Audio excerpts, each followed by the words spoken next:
Yan mga bossing, bali nag-testing tayo ng JBL 320 at dito na nga kami inabot sa kalsada mga bossing. Kasi yung kanila mga bossing, dito ito sa may Barting Makati mga boss, no? Bali yung kanyang bahay ni bossing is boarding house.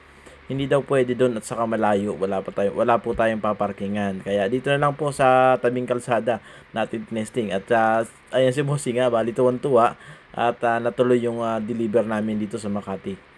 Ayan, nung una mga boss, nagtumawag siya sa atin, nakita naman niya tayong legit mga boss, kaya umorder na siya sa atin mga bossing. Ayan, nag-send siya sa atin ng 1.5 para sa ah, toll gate at saka sa gas mga bossing kasi balikan yan mga bossing. To 1 hours din yung biyahe.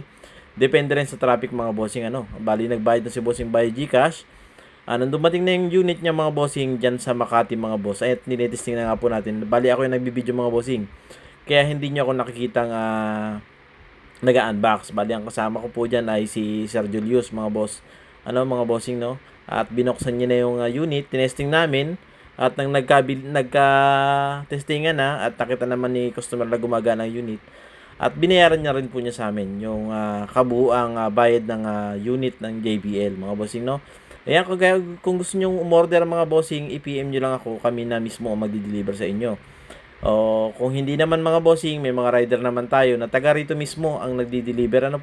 Hindi po tayo nag-aarkila or nagbubuk sa kahit ano pang platform ng